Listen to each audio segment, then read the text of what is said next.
El tema que me propuso don Lucas Buch para hablar hoy era la herencia de mayo de 1968, en parte como consecuencia de la reflexión sobre esa fecha con motivo de su conmemoración o su recuerdo hace... Ahí mejor. Muy bien. Hace 50 años. De todas formas, el mayo de 1968, para un historiador siempre ocurre lo mismo, tiene unas raíces.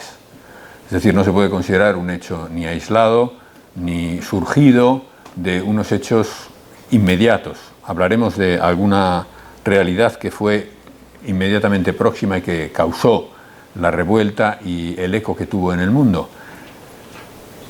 Hay fundamentalmente uno, del que hablaremos luego, que tiene que ver en parte con el lema de este Congreso. Pero me gustaría empezar por la primera vez que un Estado interviene de manera decidida en cambiar los esquemas del matrimonio, del papel de la mujer y de la familia.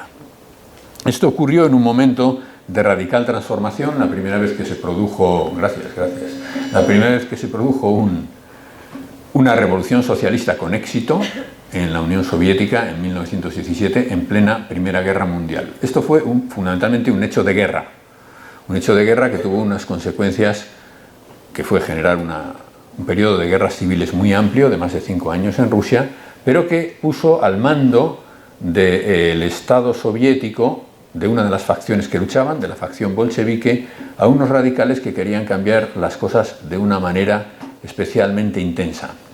Entre ellos estaba esta mujer, una aristócrata ucraniana, Alexandra Kollontai, que fue comisaria de Bienestar Público con Lenin y que puso en marcha todo un plan de reforma del papel de la mujer que legalizó por primera vez el aborto en la historia de los países, vamos a decir, en la historia del mundo, diríamos prácticamente, ¿no? Pero vamos a reducirlo al mundo contemporáneo para no arriesgar demasiado en este tipo de afirmaciones tan generales. Luego acabó enemistándose con los bolcheviques, porque él ya era especialmente radical y capaz de chocar con quien fuera, y el Comité Central acabó por nombrarla embajadora, que fue una manera de librarse de ella y mandarla fuera. Kollontai hizo una cosa que curiosamente tuvo una cierta repercusión en mi vida, ¿no?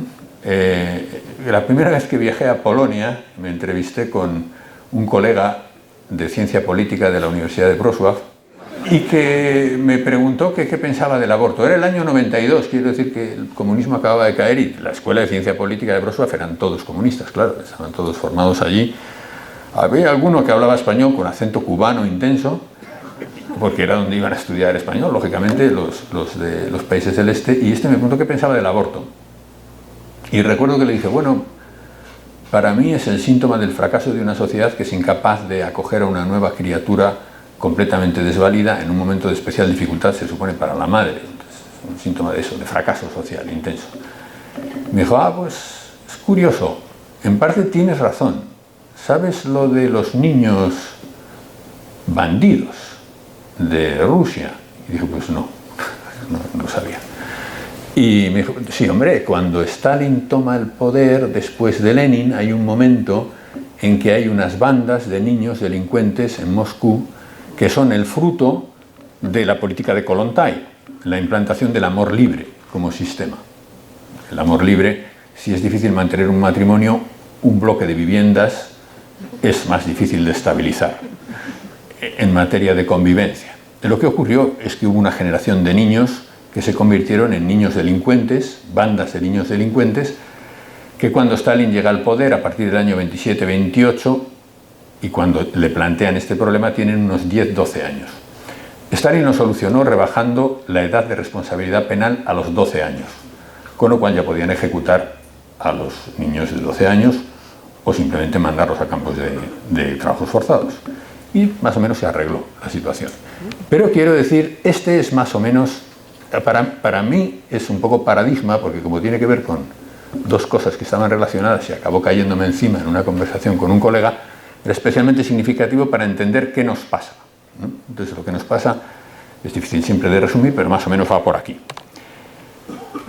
Esto en los años 20 se radicalizó todavía más porque cayó sobre el problema, sobre la cuestión sexual, toda la intensidad del radicalismo intelectual, especialmente alemán. Alemania era el gran país de los intelectuales en los años 20 y 30, el gran laboratorio de ideas nuevo, y allí, por ejemplo, de allí surge esta idea. Este es un señor curiosamente nacido en Wrocław, en la Breslau alemana, la ciudad donde yo conversaba con este, filólogo, médico y uno de los promotores del reconocimiento de la homosexualidad como algo natural, legítimo y promovible hasta cierto punto, cosa que en la Alemania del periodo de entreguerras fue más o menos bien recibido.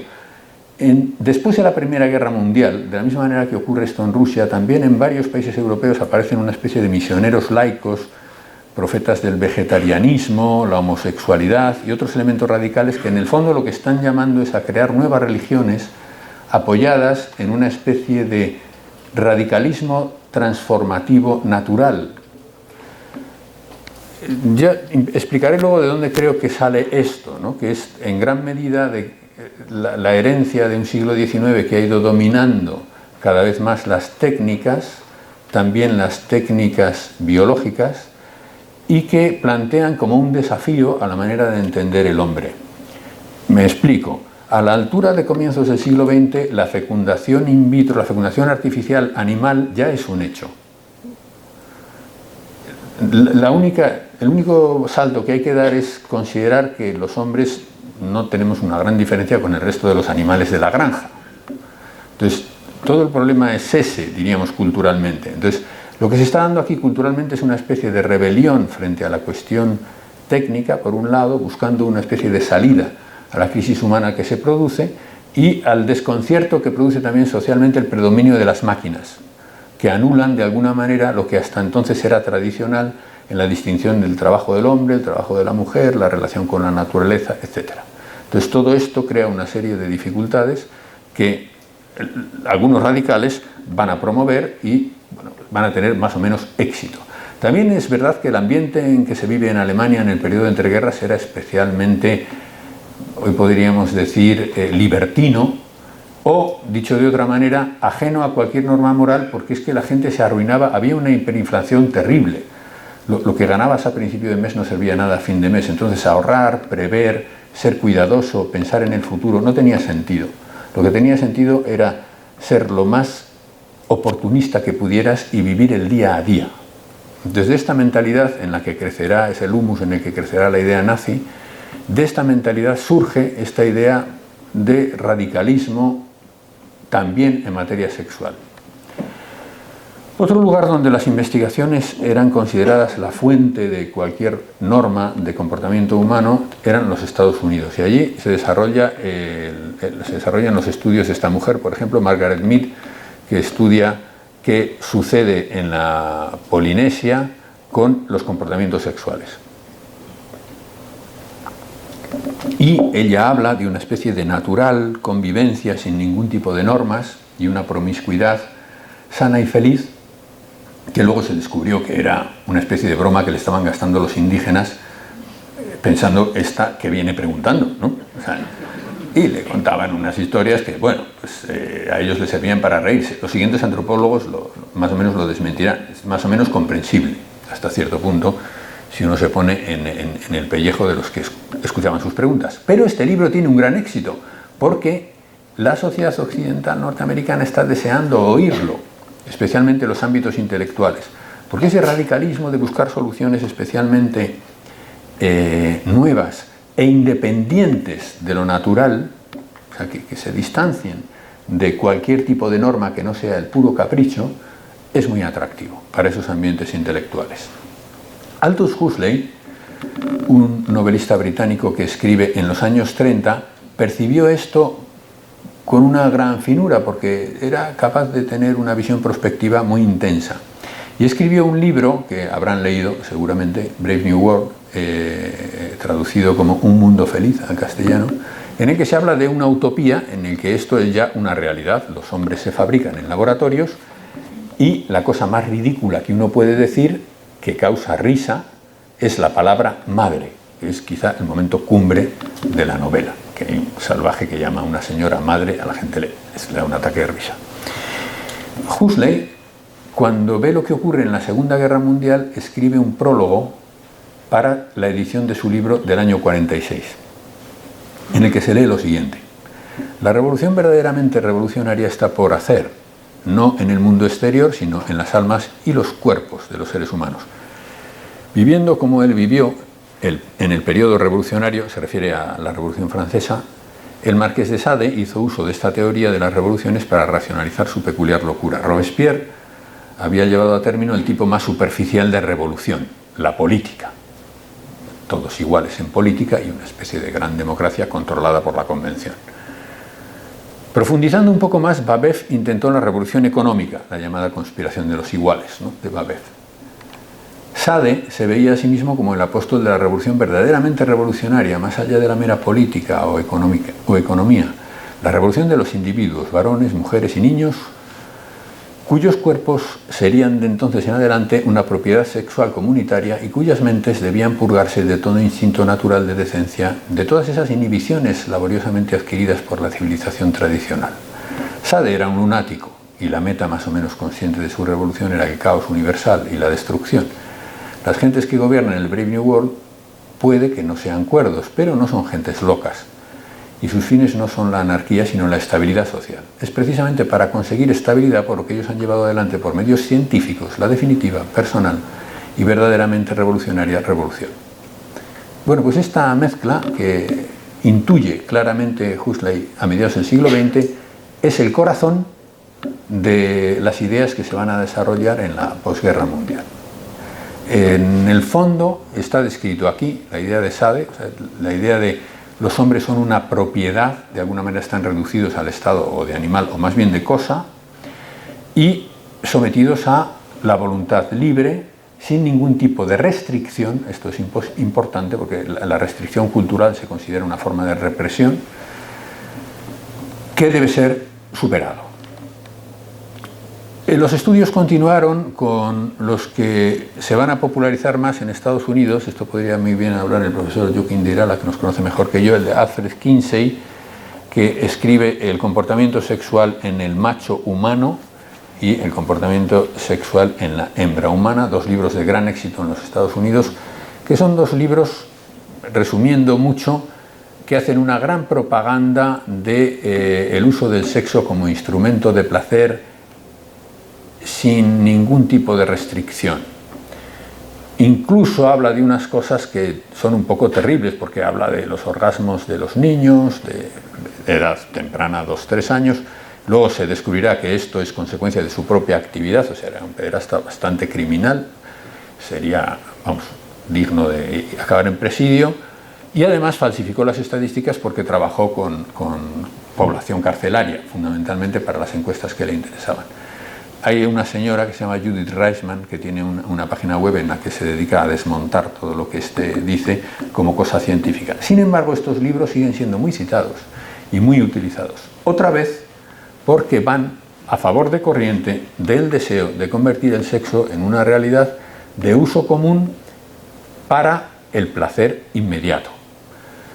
Y de la denuncia de la civilización como un instrumento de represión de algo que sería un placer que está al alcance de nuestras manos y que estamos dejando pasar por culpa de prejuicios, ¿no?, de tipo moral o de tipo cultural que han podido existir antes. Bueno, Reisman estaba apoyado por la Fundación Rockefeller para la Infancia, eso a veces puede sorprender un poco, y por el editor de Playboy, que sorprende menos, ¿no? Pero en fin, tuvo un gran éxito. Money. Este es importante porque da un paso siguiente, que es, bueno, la realidad sexual como placer, el placer sexual tiene una entidad que por más que lo quieras disfrutar desenfrenadamente, es muy limitado, ¿no? Le ocurre lo mismo que a la comida. Acabarías teniendo que vomitar para poder seguir comiendo, como ya ocurría en tiempos de los romanos, ¿no?, por ejemplo. Y puede ocurrir en nuestro tiempo. La cuestión era, en el momento en que transformas esto en un instrumento del deseo humano desenfrenado, tienes que convertirlo también en el producto de la imaginación y no de la naturaleza.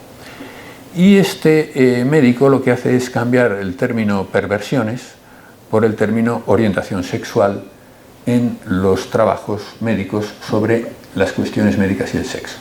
Esto es importante porque esto elimina la restricción de las llamadas perversiones, es decir, el uso del sexo en un sentido extraño, contrario a la naturaleza, para decir que es normal, es completamente natural y es una manera más, incluso interesante, de poder usarlo. Y que, por supuesto, debe ser respetado. Y, por tanto, eliminado de las listas de enfermedades. Y así llegamos a los 60. Tenía 25 minutos, por favor, avisadme si... No están aquí los coordinadores, muchas gracias. En los 60, ¿qué ocurre? Pues ocurre una cosa que es muy interesante desde el punto de vista histórico, es que estamos ante el pico de población joven de la historia de la humanidad. Nunca ha habido tantos jóvenes en el mundo como en los 60. O sea, la tasa de fertilidad más alta, aquí está la gráfica, la humanidad tenía retrocesos de población recurrentes hasta mediados del siglo XVIII, por efecto de situaciones catastróficas, sequías, guerras, enfermedades, etc. No sabemos por qué exactamente, a partir de mediados del XVIII, la población del planeta ha empezado a crecer y ya no se ha detenido, sigue creciendo. Esto tiene, bueno, no sabemos por qué, lo dejo ahí. Luego ya llegan mejoras médicas, mejoras sociosanitarias, etcétera, que permiten ese crecimiento. Y ese crecimiento, ahí están las tasas de crecimiento, toca techo en los años 60. Esto es muy importante porque eso hace los años 60 el momento en que la efervescencia de la presencia juvenil en lo social y la atención prestada a los jóvenes es más intensa. Y especialmente en el país que va a la cabeza en el desarrollo y la influencia mundial en Occidente, que son los Estados Unidos de América. Y allí se produce, a partir de más o menos el año 64, la irrupción en los campus universitarios, porque esto empieza entre la población rica y la población más instruida, de la contracultura. Es decir, el planteamiento alternativo de los modos de vida para conseguir quitarse de encima los peores efectos de la propia vida americana.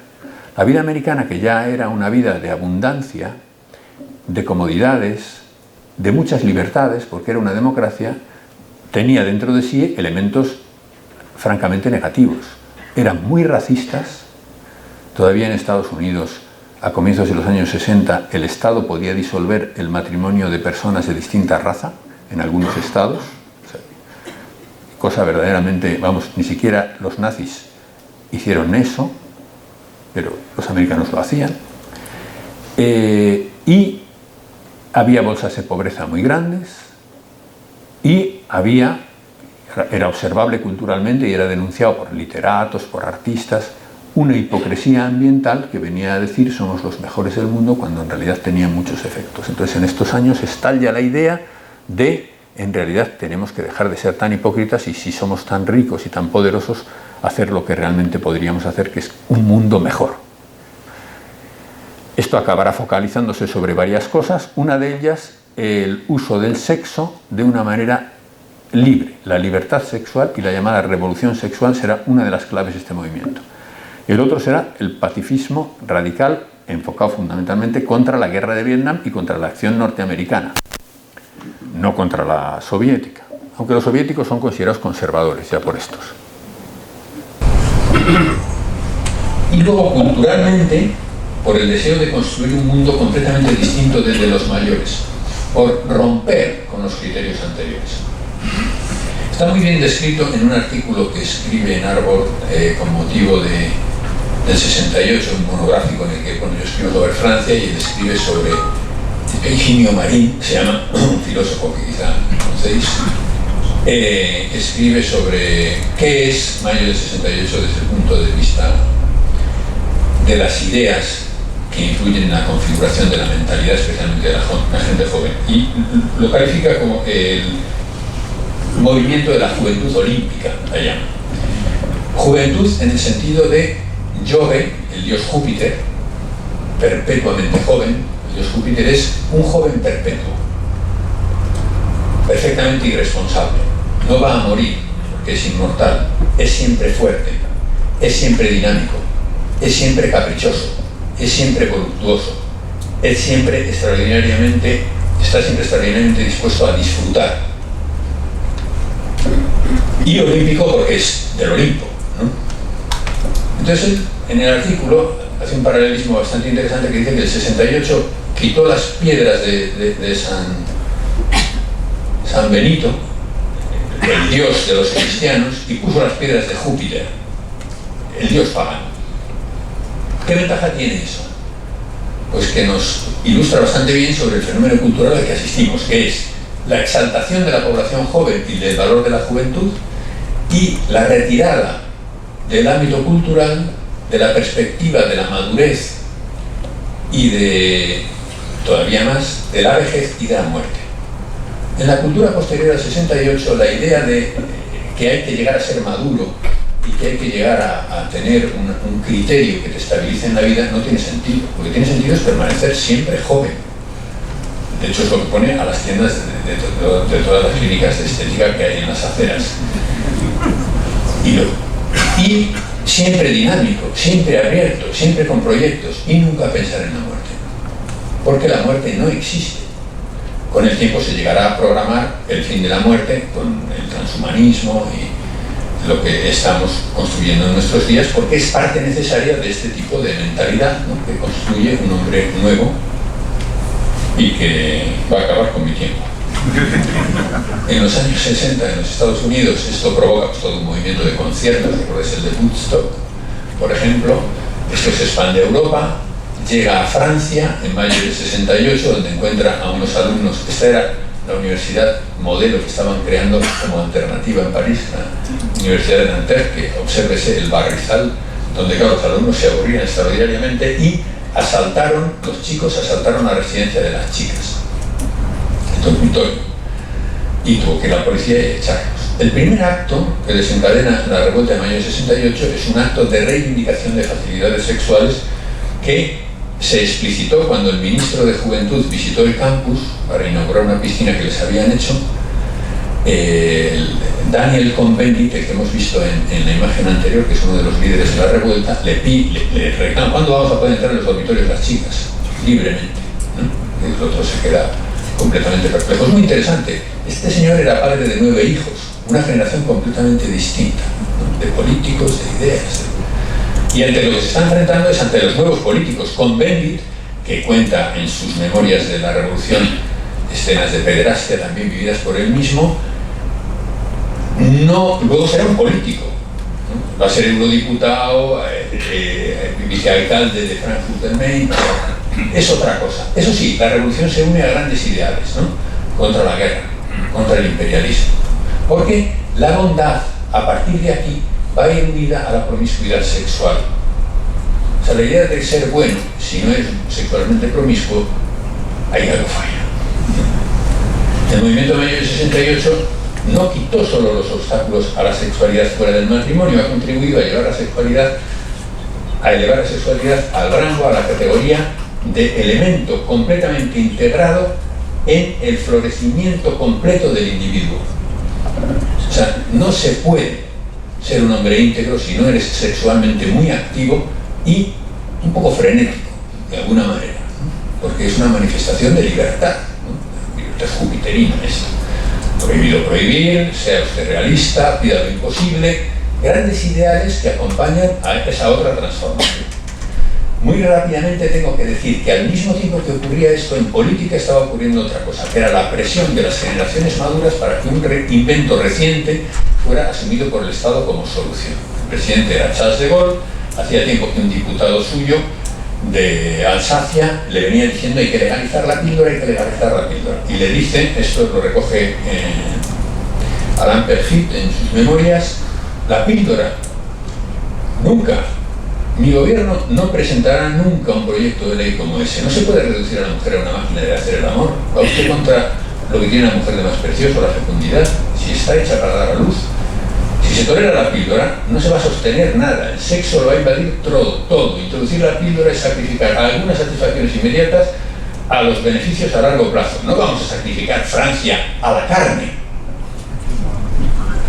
Esto dijo De Gaulle. ¿Qué hizo? Preguntar a su mujer, que era a la que le preguntaba por las cuestiones sociales más graves. Y Yvonne de Gaulle le dijo, bueno, déjame pensar. Consultó con los religiosos con los que ella se aconsejaba, que le aconsejaron que había que afirmar. Y este es el otro gran elemento, que es que la Iglesia en estos años cambia de postura, especialmente la Iglesia católica, y apoya, no oficialmente, porque el Papa no lo hace, escribe la Humanae Vitae, pero sí muchos clérigos y muchos ambientes clericales apoyan la contracepción. A partir de aquí se produce una fractura tremenda dentro de la Iglesia, que todavía la habita, y que lleva a un cambio muy intenso en la opinión francesa. Pablo VI era popular en Francia, popularísimo, hasta que publicó la Humanae Vitae. A partir de entonces la prensa francesa habló siempre mal de él. Es un enemigo de la libertad, ¿no? La libertad está anclada a partir de aquí en el derecho a la promiscuidad sexual. Entonces, ¿cuál es el legado del 68 más o menos? La transgresión queda anclada como norma de progreso moral y cultural, especialmente en materia sexual. Si no eres un transgresor, eres un conservador y, por tanto, alguien que está negando la posibilidad de crecer en libertad. Esto es un principio así que queda ahí y lo tenemos todos más o menos en la cabeza. Luego, para mantener la convivencia de las sociedades se mantiene la estructura de las sociedades democráticas como en Brave New World, pero vacía de contenidos morales. Y de momento aguanta, porque es bastante sólida culturalmente. Los dogmas de la revolución la revolución sexual entre ellos, no pueden ser cuestionados, porque es la revolución final. Y si los cuestionas, estás en contra de cualquier desarrollo humano serio. Eres, en el fondo, un criminal. Y como tengo que terminar, termino con dos menciones. Un sociólogo americano escribe en los años 70, Christopher Lasch, un libro en el que retrata la sociedad americana después de esto.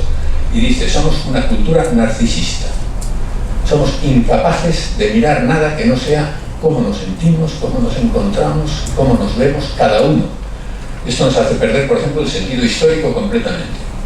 Las sociedades humanas siempre habían sido gente capaz de sacrificarse por el futuro, por sus hijos. Pero ya no hay hijos. Quiero decir, los hijos son un producto. ¿Para qué te vas a sacrificar por un producto? Lo único que hay que hacer es programar bien la producción. No cometer errores en términos de producción, pero sacrificarse no tiene sentido en nuestra cultura. Y el otro es un documental, La teoría sueca del amor, que si no han visto, pues, es un poco duro, pero es recomendable. Voy a poner solo el principio. ¿Puedo todavía comerme 3 minutos? Entonces, 3 minutos, porque es interesante. Es un joven realizador sueco de origen, bueno, Eric Gandhi. Vamos a ver el comienzo simplemente.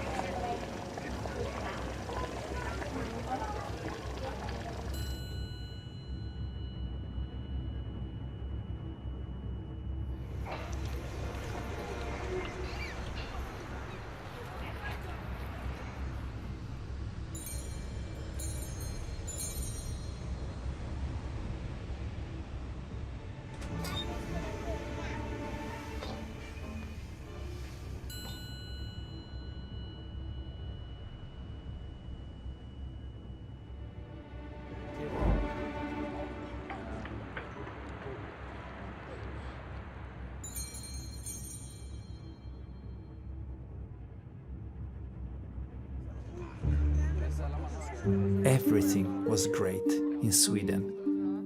People had comfortable lives, the highest standard of living,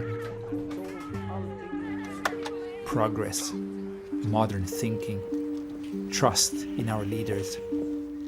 Then the time came to take another step forward and free ourselves from old-fashioned, outdated family structures that still ruled the way we lived together, made us dependent on each other. The idea was deeply rooted in the most Swedish of all values, independence. In the winter of 1972, a group of politicians had a revolutionary vision for the future, an idea that, if implemented, would make life better for us all.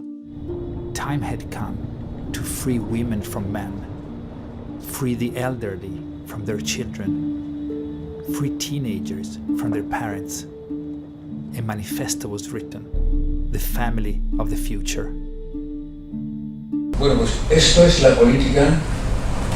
Recuerdan, los socialdemócratas suecos eran una contención del comunismo en gran medida en el norte de Europa, pero esta es la política que inicia Suecia. El documental cuenta cómo este afán de independencia personal, de individualismo radical, culmina en una soledad terrible que incrementa el suicidio y la vida amarga, ¿no?